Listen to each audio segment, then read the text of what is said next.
Assalamu alaikum. Welcome back to Salam Media. I'm your host, Thaakir Dawood, and it is now 42 minutes past 12. You now tuned in to the Sports Hour, also known as the Halftime Show.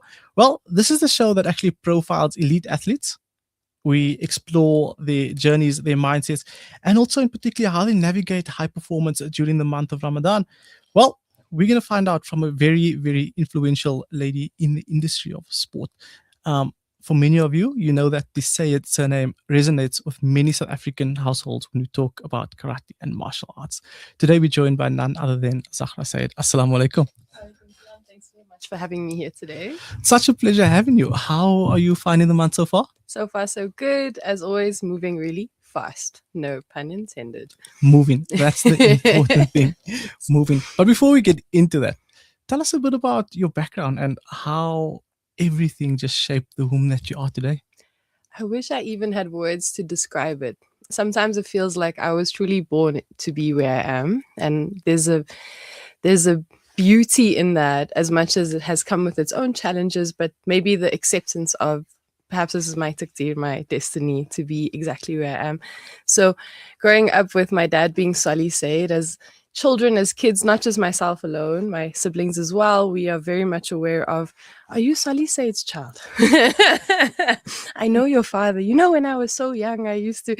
And so it's always so beautiful. And please don't stop sharing these stories with me and my family when you see us. It's so amazing to note how much of an impact my dad's journey has been in so many people's hearts. And I think one of the main thing that is always translated is, I remember the time when I used to be at the dojo was the best time of my life. And I think about that so often, me being older now as well.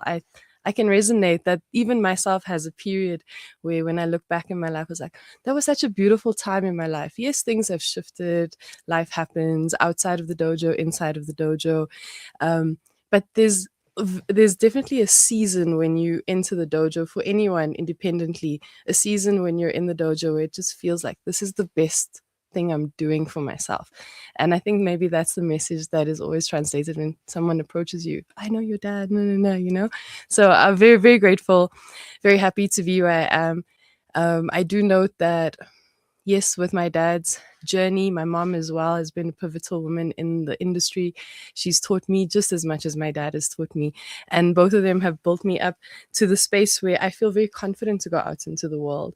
I feel when I'm in a space where, I'll give you an example, I lived in Doha, and when I was there at the time, I didn't have a job and I was looking for work. And I was on a visitor visa. I want to work. And I was invited to a lunch. And at this lunch, nobody knew who I was. And they were talking about this children's facility that's going to be opened up, and it's a kickboxing space. And do we know anyone? And my hand just went up. In like, your avenue. I was like, I think you need to know me. And they just looked at, I was like, no, me, like me. Where do I send my CV? And I got the job within a week. And within 3 months, I was promoted to studio manager. Within 3 months after that, I was running the whole space. And it was just incredible because leaving South Africa and being in a different country and then having the experience that I have through the dojo, from a customer service perspective to the performance perspective to everything, and growing a space from literally the ground up, white belt to black belt, all of that takes time, growth, and just having this intuition to know how to do it really carried me so far, especially when I traveled for a few years. And everywhere I went, Doha was exceptional. I loved that experience. And I was in New Zealand, I was in Australia, a few other places. And every time I just put my hand up, it's me. You need to know me. And then they're like, show me what you can do. I'd be like, cool, tell me when. And then I go. I think the crazy thing, like what you just mentioned, and what actually like sparked the light bulb, is growing up in that environment and all the soft skills that you've learned, exactly. like you said, customer management. Yeah. Besides obviously the educating part. Yeah. But all the other facets of what it takes to run a dojo and run it as a business as well. And now you're coming into a space where you just like easy.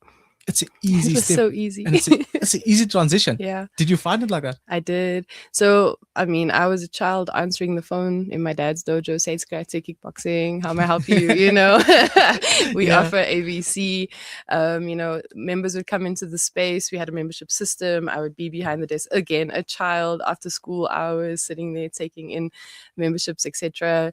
Accounts, like so many things. Again, just don't realize that, exactly as you said, it's soft skills. So when I was living in Doha and I assumed this position, it was a managerial position, and I was very overwhelmed just from a imposter syndrome perspective. Like, can I really do this? But being in the space, I knew exactly what to do. So a mom comes in with her kid, be an expat or a Qatari mom that comes in, their needs are the same. I want to know what your offering is, what your service is, and then training the staff members and how to react and respond and what to say. And I did have a little incident once which stressed me out quite a bit, but I noticed in that moment that I too knew how to manage the stress of a situation outside of my control.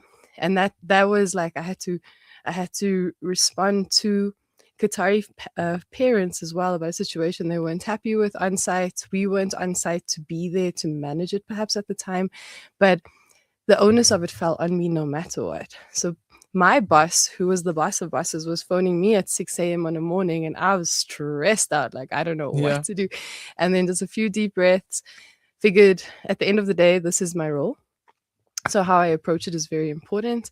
I phoned every parent. I gave them a breakdown of what everything was from a very like, I believe in transparency. Let me be honest and be transparent. I'm sorry that this incident happened. We're going to do everything in our power to make sure it never happens again. Please share with me your feedback and how you feel about this. How can I make this better? Do you feel we have resolved it, or is there more that we can do, for example, you know? And then going back to the staff members and saying, here's the feedback that we received. Just know that this does mean you've received a warning. From that warning, it means ABC. And then we just kind of take from there. But I was sweating bullets the whole time. And I think it's nice that you mentioned that, and especially how you came into the role that you're in now, because I'm sure you find many people come to you, students. I mean, it happens to me as well. He was like, Thaakir, how do we do what you do? How do we get to where we're at? And I'm always like, guys, volunteer. Yeah. Like, find a local club and volunteer. Yeah. Because I'm sure you found that in that space when you were at your dad's dojo, all of those skills were learned subconsciously. Absolutely. When things happen in the working space and you actually have to switch on. And responsibility. These are the skills that you actually bring into place by volunteering. Yes. So I believe in it, the responsibility of holding that space, and then the accountability if there's a mistake. Like, it's okay to make mistakes, but how you deal with them, approach them when there's when there's an actual business, you know, at stake, like how you manage that. And I feel very passionate about customer service. I think it's very important to listen. I think it's very important to take in people's needs, ask for their feedback. How can we improve? Did you enjoy this experience? Is there anything else? Like, you know, and also from the perspective of maybe with your feedback, maybe we're not a good match, and then have those conversations as well, because we don't always meet the right people that match everything. I'll speak of it from my personal training perspective. We can meet our students over time. We don't stay with everybody, and it's okay. And even for the people our relationships maybe don't go further. It doesn't mean we have to negate everything. We don't have to break anybody down. We can have a very honest conversation. Say, look, I think we've reached the end of where we can go together. We've had a wonderful time. I suggest, and I always refer, I suggest the next space for your development is, and I'm happy to refer you to go forward. And I'm very, very strong about that. Yeah. Look, talking about things that you feel very strong about, we're currently in the month of Ramadan, and we still have the time to reflect about everything, your discipline and getting through fasting. As someone who's deeply involved in the fitness and training fraternity, how do you approach movement and maintaining wellness during this time? It's a beautiful question, and I think there's so many avenues we could like unpack here.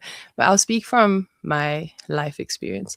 So growing up in the dojo, being the learning space where we learn martial arts, and we literally did live on top of the dojo for most of my life, and it's been it is part of who I am. I am the dojo. So with that being said, my memories for as long as I'm alive is my dad, who is so passionate about his work has never missed a class because it's Ramadan, for example. We would cater even for the students that would come in and train even through the iftar period, the time, like class would be, because we know the times change right through each year, etc. So our evening classes, which is it's a very interesting dilemma, because there's an expectation to adjust the class times for Ramadan, except you can't, because life still carries on as per normal. So I can't make a class at 5 o'clock when it's usually at 6 o'clock, because you're still at work at 5 o'clock. But I can't make it at 7 o'clock because then it's Tarawih and your family and like all these things. So there's never been a sweet spot to manage it. But as a business, there was a very strong decision that we will carry on as per normal, and then we meet the time as it arrives. And I've always believed that that's really a beautiful way to approach Ramadan. So my dad and other instructors and students as well, they would come in and train, because this is my routine. I will come in. I've been doing this for 10, 11 months. In the 1 month, I'll do it as needed. I want to come and train. I'll break my fast. We read our Maghrib. We come back. We finish our class. We carry on with life. And that's how I have observed Ramadan in my life. And I know it's very unique. I know most of us rather stop things and then return to them later on. It's not that I say I believe or I don't believe. I only know it to be this way in my life. And I do believe that do what's best for you.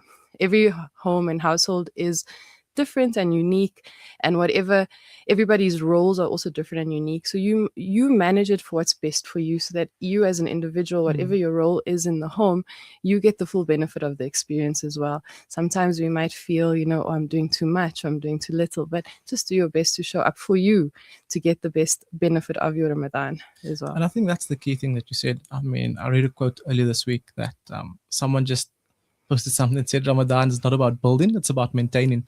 And it resonated to me in so many levels, because there's so many things happening in the month of Ramadan that to build is near impossible. But if you can maintain, when you come back after Ramadan, you can then bounce back fully and then start building again.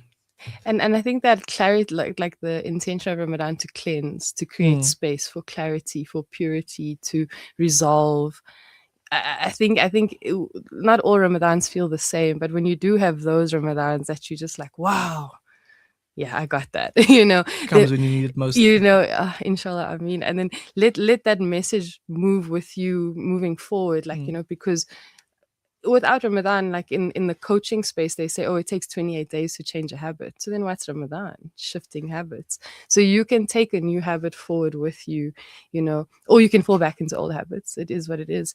But sometimes, and I think most of us in our wisdom, as we get older, I do think we realize that our needs shift season by season. 100%. And we just meet ourselves where we are, with grace and with ibadat and everything that just helps us to move forward and being the best versions of ourselves, no matter what's happening. We just try our best. I think it's so nice that you said, like, you build a system and you build a structure, because like the key thing about Ramadan is what we do is we put the Almighty first. And once you have that in place, you'll find that everything else then falls in place. And this month allows us to then get that system working for us, so that we can take it into our everyday lives after this 28 days and just build it into a normal schedule. Because I know if it's like that for you, but for me, I mean, having an insane day at work, just getting that 10-minute breakaway, make dua, come back, clear mind. I've let out all the air, all the stress, come back, and I just come back as a rejuvenated, a new person. Absolutely. And when it's not Ramadan, you tend to just get through the stress and then pray later. I don't know, it's just a weird adjustment. Or even be a bit disconnected in your prayer, because like, oh, I only have 5 minutes to do this, maybe. And then you might be sitting with, you might have only had 5 minutes in Ramadan as well, but your intention was somewhere different. So the self-awareness aspect comes up quite a bit. And I think as a collective, I think what Ramadan is so beautiful about is that it's a collective energy. So like that, you're moving in this collectiveness. And then outside of Ramadan, I think we might feel a bit lonely, a little bit isolated, a little bit overwhelmed, or more than usual. And then just to come back to, your self-awareness, there will be many salahs that you don't feel connected to, and then so many that you do feel connected to as well. And then small tools from a life coaching perspective, the things that have helped me is like those tools, those fundamental tools, is what helps me to feel present in the moment, even though I have to go back to whatever I have to go back to. But you know what helps me with that, inside and outside of Ramadan. Yo. I feel like this interview could go on for days, guys. This could go on for days. But like, just talking of your wellness coaching and leadership roles, you now hold leadership roles in sport and wellness. Has leadership come naturally to you, or was it something that you've had to grow into over time? Oh, I love this question. I love it because I have memories of just being a child, primary school, high school, etc. And reports would come in at the end of every term. And honestly, my reports all say Zahra is a leader. Zahra is kind. Zahra is a generous person. Zahra knows how to hold space. You know, maybe those, I don't think hold space was written on a report because that was not the words we were using back then. But maybe I think kindness, leadership, generosity came up quite often. And even as a child, I didn't necessarily understand what that was. My mom reminded me recently about growing up. You know, I come from a mixed race background as well, and I was in grade 1 in 94. So yeah, I am Quick maths. yeah, if you count. so yeah, that part as well. But it also meant that I was part of the first generation that was schooling post-apartheid. I was part of the first group of mixed or children of color that were moved into white areas, etc. I was in Greenside Primary as one of the first children of color in the school. And I couldn't say that I remember whatever my conversations with my mom were, but what I remember her saying back to me was, be kind, be kind. Be a child that is kind, always show kindness, even if others don't show it back to you. It's definitely served me well, but it's also challenged me at times. I don't think I've always been discerning. I've had to learn discernment with kindness. But when I think about leadership, I lead with kindness. And in the martial arts world, it's not something that is understood. I actually get a lot of pushback about it, but I'm very firm about it. I know who I am. I believe that there's always a better way to do something, and I will do my best to choose the best option and take it from there. And I get a lot of pushback, and I don't care. I don't care about That's it. important. And I think that that's a key part of being a leader. As long as you're just and you're doing what's right, you can't care what anybody else has to say. But talking about that, I mean, you're the district president for South Africa's Kickboxing Association. What does that role actually involve behind the scenes? Because you've got so many hats that you put on. Thank you for that. What does this role actually entail? I appreciate you acknowledging that. Yeah, it's been a hell of a ride. So it's my third year going now. Initially, when I was first nominated, I was taken, like, I got the phone call. I was like, really? Me? Are you sure? Can't be me. I even said, no, give it to somebody else. I don't think I can.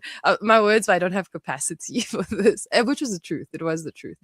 They asked me just to consider the nomination and come through for the vote, and we just take it from there. And then I won the vote, and I was like, I don't know what to do. But I'm so grateful. So SACA, South African Kickboxing Association, is the only South African league that is accredited with the World, let me get it right, it's called WACO, World Association of Kickboxing Organizations. So it's the only accredited global league. That means that through this league, our students have potential to earn their district colors, their provincial colors, their national colors. They can go on to represent South Africa in championships on the continent and globally.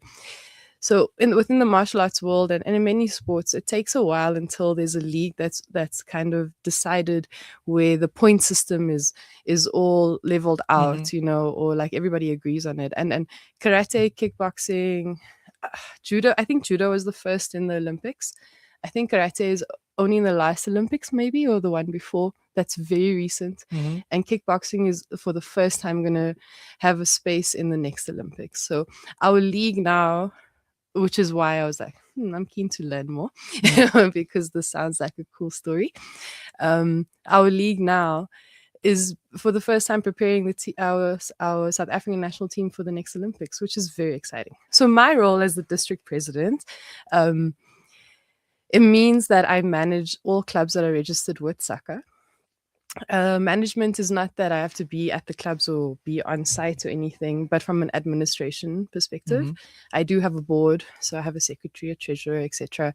And then we basically run the district so that it's a seamless operation for entry forms to tournaments, for ordering your kits, because everybody has to have the same kit, knowing information about where the next tournament's going to be. And then it's kind of like managing communications from that perspective.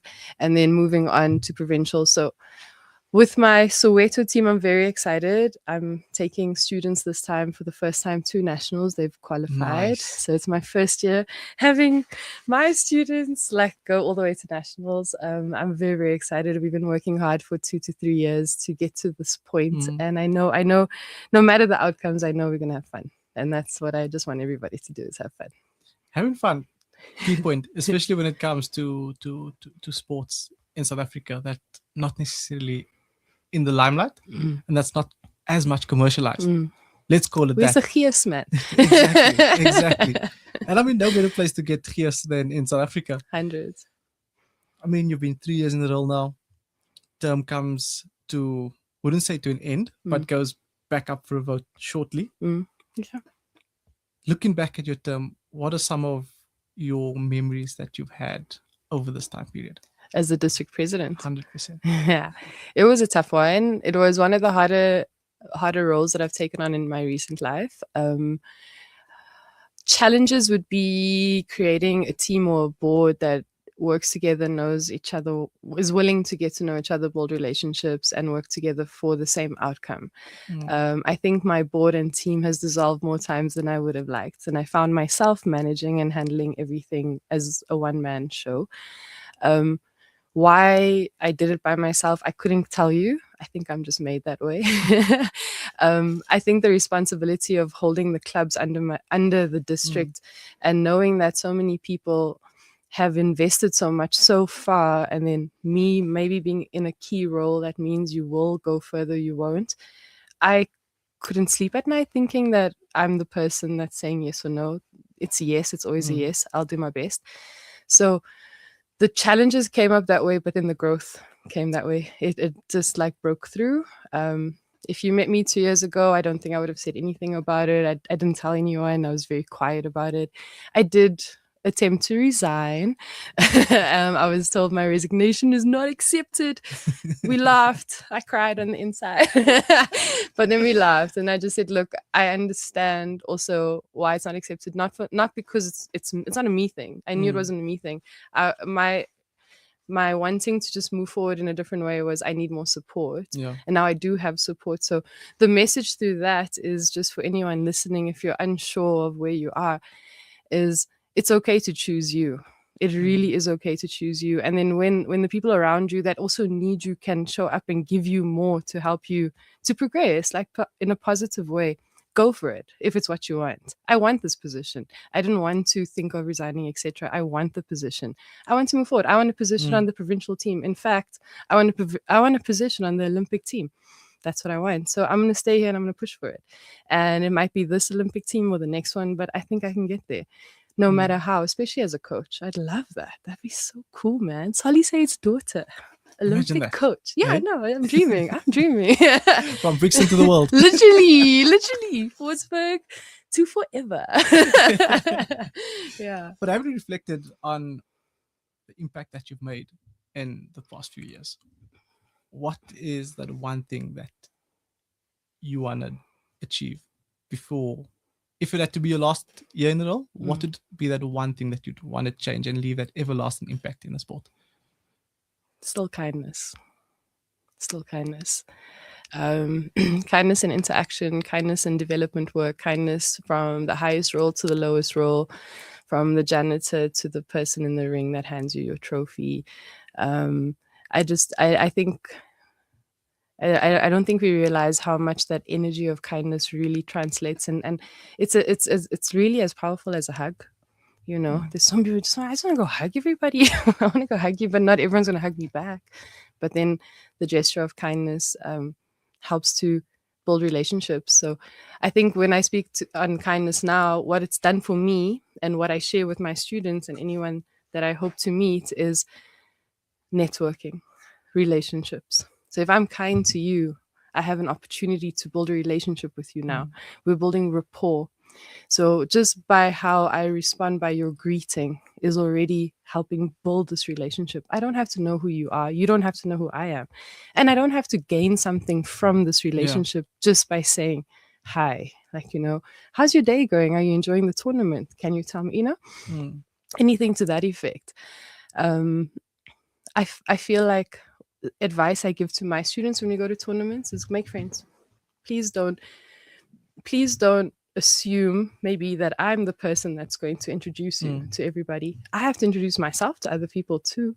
I'm also like, I know what I want to do here, you know. Please go introduce yourself. Hi, this is who I am. I come from this like dojo or this club. I saw you were at the same ring as I was. Can we talk? I don't know, anything. Like for me, I'll go up to a coach, a referee, an official. Hi, I'm Zahra Said. I'm from here, ABC. I'm going to be working on your tatami and your ring today. Is there anything you need from me? I'm here. Let me know how to help. And then in every break, even now at whatever stage I might be at, you know, whatever role I'm holding, I'll still go and get you a cup of coffee and get you water and be like, this man's been standing here for 3 hours. Let me think about him as well. So I find that helps me. And it's so crazy. I like the fact you mentioned the personal touch and the personal relationship, because with everything going digital right now, many people find it easy to send a text than to actually get that personal relationship, that one-on-one connection. And I think that's where that key lies in obviously the networking and how far you want to take yourself, not as an athlete, not as a coach, but as a person, because your athlete or your coach lifespan only lasts that long. Exactly. But your personality and who you are lives much longer than that. What do they say? What do they say? It's not what you say, but how you make somebody feel. And I think that's always interesting because the heart is so powerful. Like the heart is so like our memory. We think our memory sits in our brain, but it actually sits in every cell of our body. So the memory that you think of how someone feels shaking somebody's hand, was it a warm shake? Did you feel warmth? Did you feel cold? Did you feel, you know, this is how we grow discernment about people as well. Is you suddenly have, I don't know if I like that person. Doesn't mean whatever that thing was. It's a feeling of some sort. So I'm a feeling person. I've always been a feeling person. I was often reminded as a kid that I'm very sensitive. I'm very sensitive. I'm a big teddy bear, but I can be very firm. I can be very much on it. My students laugh because they're used to my nurturing side. They call me mother. I'm like, I don't have kids, but I got lots of children. No, alhamdulillah. Like I have so many amazing people that I've met, and especially with the group that I work with in Soweto. I've been with them now for 4 years. And yeah, like just they're like, mama, umama, umama, umama. I'm like, no, you must say Seshian. No, umama, Seshian. And oh, just my babies, man. And it's just amazing that we can really just touch hearts and spirits in so many ways. I call us the warrior spirits. I meet warriors everywhere I go, and when we have certain conversations, they'll be like, I see you, my warrior. Like there's archetypes, we all have different archetypes, but the warrior is strong with everybody. There's no one here that hasn't had to fight something, that hasn't had to overcome something, that hasn't persevered, is not resilient. I know so many of you out there, you are strong, you're resilient, you persevere, you push forward, you are a warrior. I see you, and I'm excited to meet you wherever I meet you. Doesn't have to be in a ring on the floor. I can meet you anywhere. I know we're all doing our best. We really are. Wow. All right, let's flip the one hat off onto the next one. Let's go. I mean, you just speak about it like it's just you going about your day to day. I'm trying to figure out if we have the same 24 hours in a day with everything that you do. No. I mean, being a Nike master coach is a massive deal. That's a big deal. I mean, for those out there who might not know what it entails, I mean, what exactly does your day look like? So very, very grateful for this position that I have. So in Soweto, Nike has a space called Shapa Soweto. And in the space, they have soccer fields, indoor, 2 or 3 big fields, a big running track, a basketball court. They've got 3 indoor spaces, so indoor studios. 1 big floor studio that I use quite a bit, and then there's a kickboxing space because there's bags, so we call it the kickboxing anyway. So there's a studio that has some bags, and then there's another studio that hosts dance and yoga classes. I'm very grateful for this position, I think more than anything because autonomy. My role and the role of the other coaches that I have met through Shapa, every studio, every offering has a lead coach, a role, a partner. That's who I am.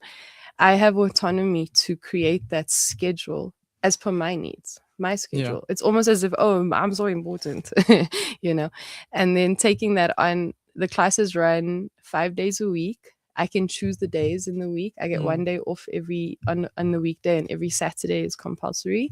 And then I can decide if I teach all the classes, or I can employ coaches as well. So it's been a journey. This is my 4th year now at Shapa. There's been periods where it's been fully just me. Challenges would just be that it's during the day. It's hard. You know, most people work, and there'd be more availability for coaches in the evenings. And anyway, but the offering is that it's in the day. Shapa offers free services to the community. It's open to everybody. So if there's anybody, especially here, like you're not far. We're in the south, just the studio here is in Robertsham. So for example, like it's just down the highway. It's a free service. You can come in. You get access to everything on site. The intention for Shapa was to help develop the community and give, offer resources and networking spaces, you know. So with that being said, my day today, it's not always the same, but I'd wake up in the mornings. I would, outside of Ramadan, have whatever breakfast that I have planned. I would hit the road probably by 6 a.m., be at my first client. I would have my own PTs. Just I do enjoy having time with my personal training clients. I've also niched quite a bit. I don't work with everybody now. A lot of post-trauma stuff, people that have gone through a few personal experiences.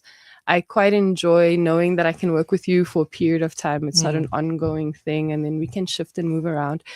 So I do work in that ideal area. So an idea would be PT in the morning, then I run a women's class just down the road, actually in Lakewood. So I go there 3 times a week. I'll take a break after that. Then in the afternoon, I head over to Shapa. I have a coach that helps me as well. So I pick him up, we'll go to Shapa, we'll train, we'll come home. Outside of Ramadan, I would have evening sessions and stuff as well. I'll probably get home around 7. And then spend time with my family. I would know, just for those that are listening, you know, it's just me. Yeah. So I'm running solo in my life right now.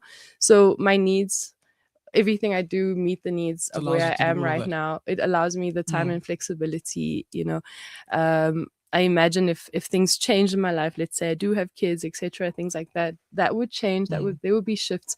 But with that being said, from a business perspective, we're looking at how to establish our business now, like regrow the dojo and do a few things. And I love operations and systems. I love customers. So I love all these things. So I want to make my way back into just a constructive, structured way to help boost my dad's business as well, and just like enjoy the things that I find quite easy. I find it easy.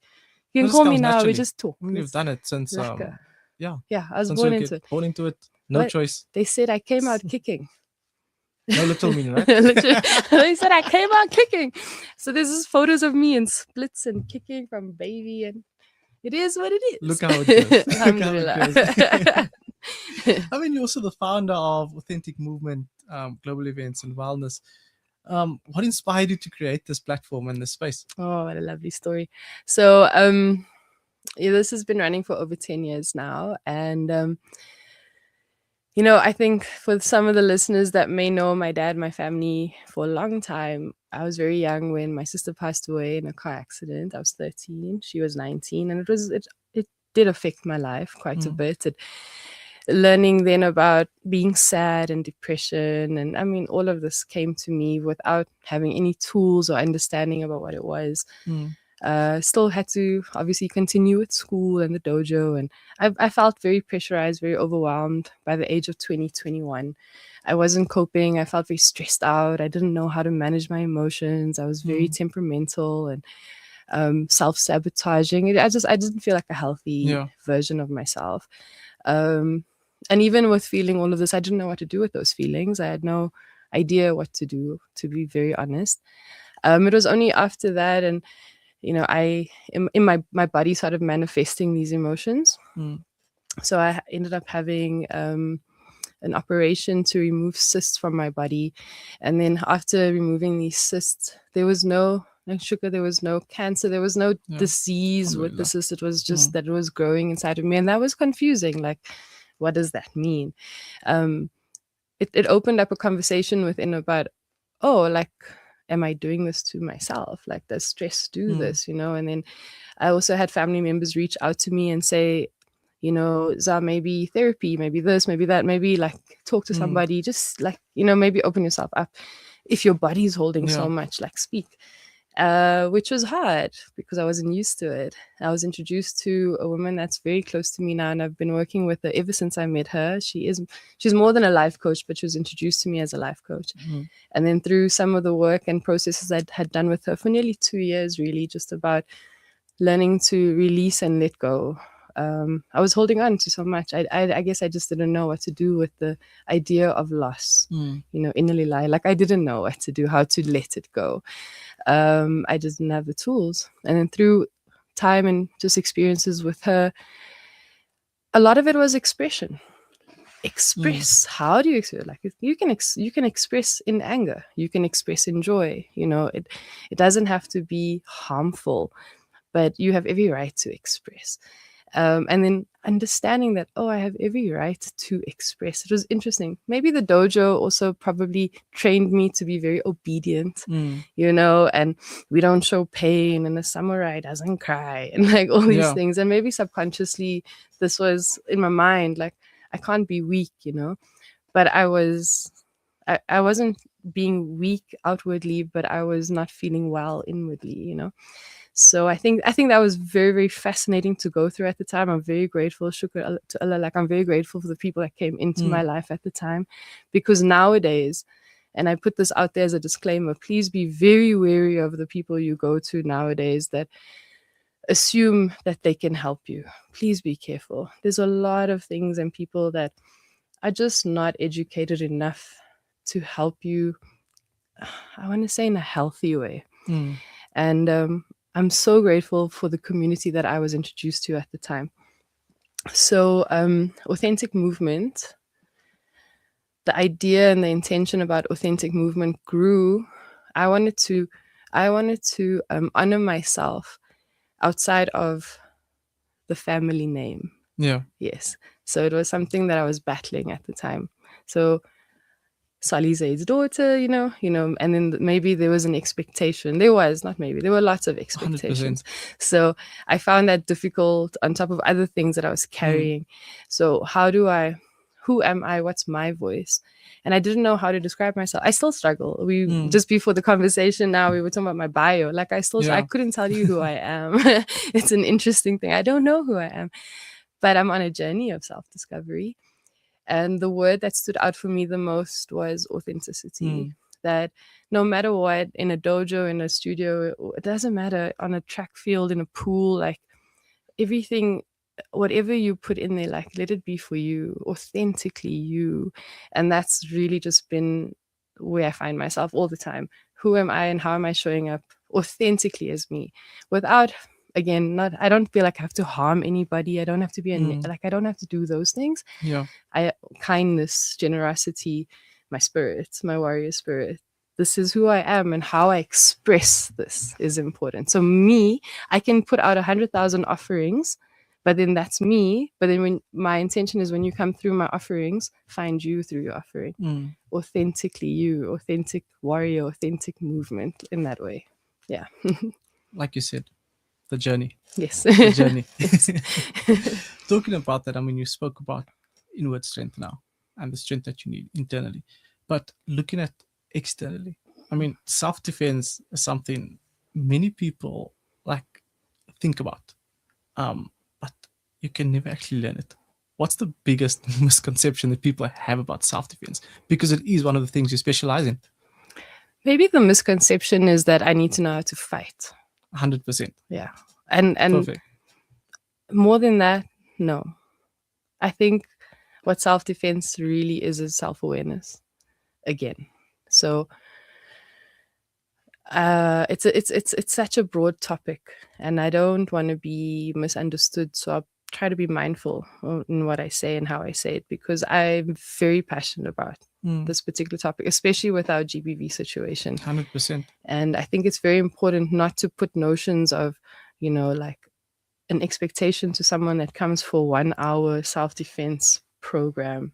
And I would never tell a person that came for a 1 hour program that you are equipped. Yeah. No. But I think the message I'd want to carry through in that program is awareness of not just yourself, but your environment.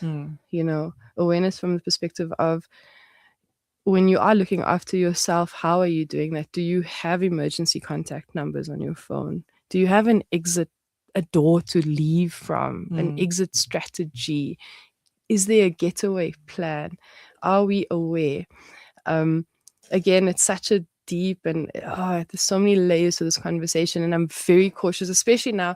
And I want to come back to the point of like everything is trending now, right? Yeah. Please be careful, everybody out there. Please be careful to jump on trends too quickly. There is no person that can create a scenario for you and say, in this scenario, this is going to happen, so you must do that. It's nothing like that. Your life is so much different. It's so different. Your life is so much different. And I like the, you know what, like you mentioned self-defense and the physical aspect to it. But you touched on the internal as well. Like self-defense doesn't necessarily mean physical. It's about how you stand up for yourself in a day-to-day environment, spaces you move into, whether it's to work, whether it's to home, whether it's outside in the shopping mall or whatever. I personally believe it's a strategy. I think what you could take from martial arts in a sense of self-defense is a strategy. Again, I don't want to get too deep into it, but let's say it's a relationship that you're struggling in and you find yourself stuck in that relationship. It's not easy to hit back and just leave, but maybe you need an exit plan, which we would translate to a strategy. Yeah. Ensuring then that your emergency contacts are accessible, that you know where the door is and you know where the keys are. And if you need a weapon, you know where that is. It's things like that. The conversation goes so deep because it's not easy to leave a partner, no matter what. Then outside of that, the idea of self-defense has been sort of like clouded, there's a cloud over it, like, oh, it's only in the street, or I'm going to get hijacked, or I'm going to get robbed, but that's actually not where our stats are sitting. Our stats are not sitting in the streets, it's sitting in our homes, and it's across the board, and I'm sorry to say it's everywhere. So from child, man or woman, that abuse is happening. So that warrior, that person inside of you that is resilient, that can persevere, that's a fighter, that is strong, will never leave you. That is your warrior spirit. That is exactly who you are. And if you don't know what to do, reach out and we will help you with strategies. Not just me. There's a lot of people. We'll help you with how to manage this, because the fear is not always just the relationships. What do I do after it? And I know I'm going back into that, but what do I do after any trauma? What do I do? Where do I go? What's the steps? What tools you need? Yes, because that can sit with you for your life. And it's very scary to carry that with you always. Talking about life, real quick. Looking back at your life and your contribution that you've had to sports and wellness, what is one thing real quick, you'd hope that people say when they remember your name one day? That I'm kind. I feel like I knew that was coming. That I'm kind, inshallah. I mean. And then final question. I mean, kickboxing, when it comes to kickboxing, we know we're coming to you.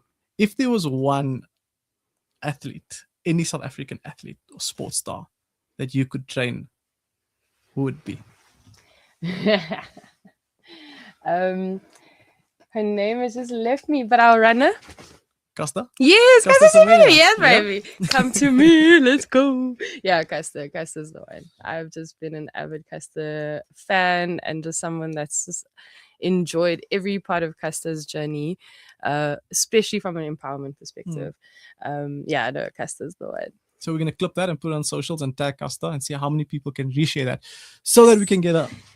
Let's go. And you can train her. Let's go. Look, there's so many things happening in your life right now. Yes. Before we wrap it up, something new on the horizon, Yes. Indonesia. Yes. Seems like you've got a thing for the South. Tell us more yeah, about I it. didn't know. People of the South. Do you remember that? There used to be that show. Before my time. Oh, before my time. sorry. Oh, okay. So yeah, guys, we're reopening our branch in Lenasia. We're going to be in Trade Route Mall. We're hoping to have a launch just after Eid. So please look out for us on our socials. You can follow me, Zahra Said Movement. Our business page is Said's Karate and Kickboxing. If you're not too sure, you can email me as well, zahrasaidmovement@gmail.com. But if you're in the area, if you're in the South, if you're interested in working with us, please come and join us. So based in Trade Route Mall, we'll be on the ground floor. There's a dojo. The dojo is going to be there. We'll offer karate and kickboxing, specialized training for ladies as well, private lessons, and happy to chat about any other needs you might have in the area, hoping we can meet them and just have fun together. Well, exciting times coming up Thank you. after Ramadan. That's exciting for you. You must join us, Thaakir. I'm going to be there. Bring your team. Definitely going to be there. Come join us. I'll send you an invite for the launch. Perfect. Awesome. Sitting at the back there is definitely He's going to come coming. with. Gotta get him moving. Please join us. But yeah, I mean, that's it from us for today. Thank you so Jazakallah. much for sharing your story. It was really you. inspirational and you. moving. Thank you for having me. I'm so happy to be here. Thank you for everybody for listening. And yeah, catch me on the socials. Only Instagram. I'm not interested in the others. Thank you, guys. What a kind person. And yeah, from myself and the team and Zahra at Salam Media, that's how we wrap up International Women's Day today for 2026. Wow, it moved me. I hope that it moved everybody else at home. For those of you that enjoyed the show, be sure to share this on your platforms and make sure that the messages passed here, the inspiration passed from Zahra, you can share on your social media platforms, and hopefully it could inspire someone else out there. So be sure to share on all your social media platforms. You can follow us at Salam Media. And yeah, that's us for this week. Next week, we'll be back. Same time, same place. Stay tuned for the lineup.